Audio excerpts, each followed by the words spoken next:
Well, it's been hell the last couple of days.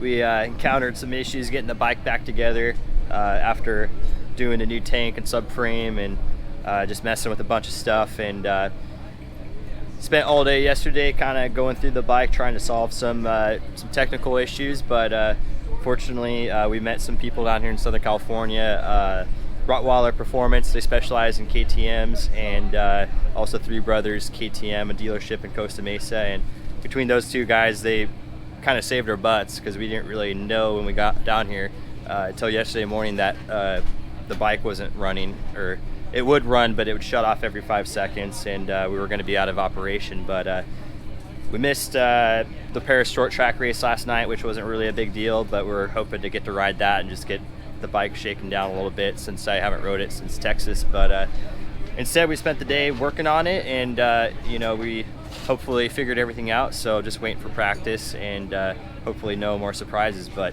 bike looks awesome, really excited to ride it, and should be a good day.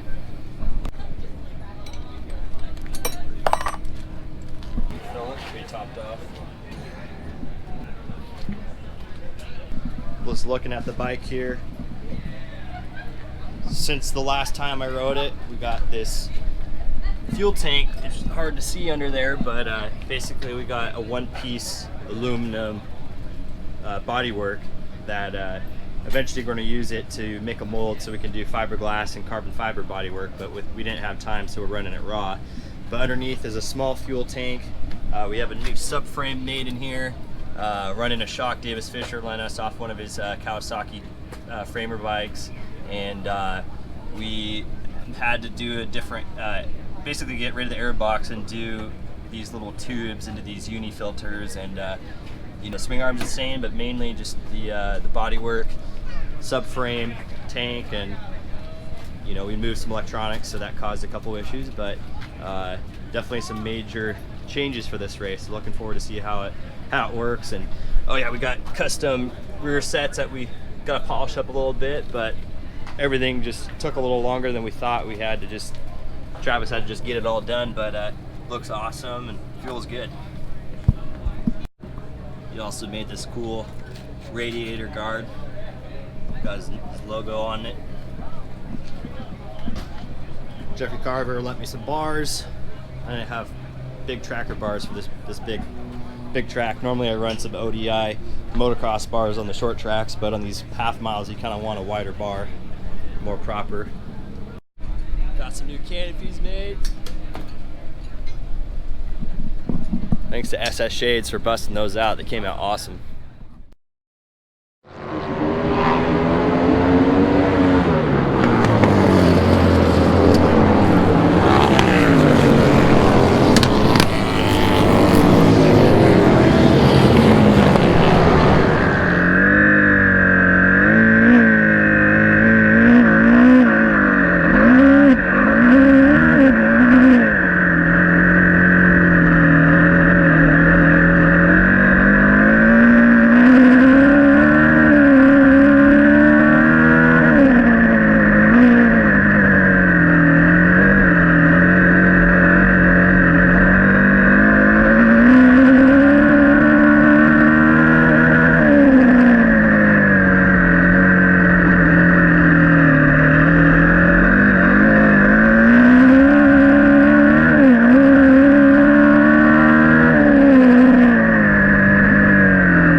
first practice was great. We shook the bike down and everything worked like it should. So that was comforting after a hard day's work yesterday. So qualifying went good. I was second fastest behind Joe Kopp, and then you know, started first in my heat race, took the whole shot, and pulled a comfortable gap to take the win. So the heat race winners was Joe Kopp, myself, and Jimmy Hill. And Joe Kopp and I were a good bit quicker than everybody else right now. We both ran 22.5 second lap times, so we're about a half second or quicker than most others. But he had just a slightly faster lap, so hopefully I can try to snag the fastest lap in the main, because they're paying $500 to the racer with the fastest lap. So, you know, I'd rather the win, but it'd be cool to get that on top of a win. So we'll see how the main goes. Hopefully get a good start and see if we can get in front of Kopp.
you can see I'm driving home. I'm actually about an hour away from home now.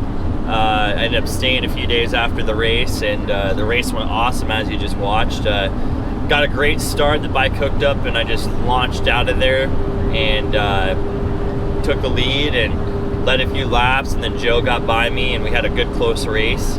So pretty happy with how it all turned out. And unfortunately I didn't really grab my GoPro and take any footage after the race. I was kind of caught up and just soaking in the moment. It was a pretty special night and my first podium on the new KTM, so I just wanted to soak it all in and go visit with everybody. So yeah, so coming into the day, we had a lot of work to do. We still were buttoning up the bike and had a lot of race prep to do because we spent all day Friday trying to debunk that electrical deal that wouldn't let the bike run, and it ended up just being that inertial sensor that came off the stock tank.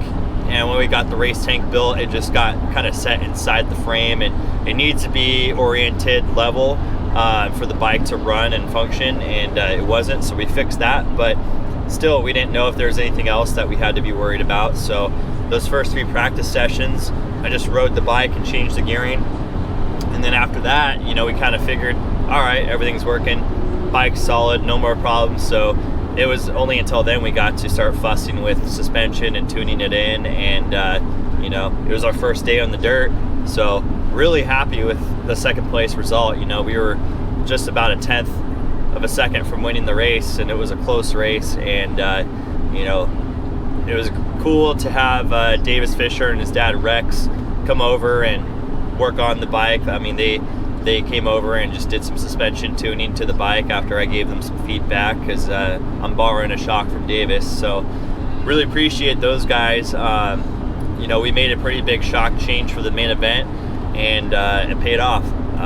So thanks to those guys.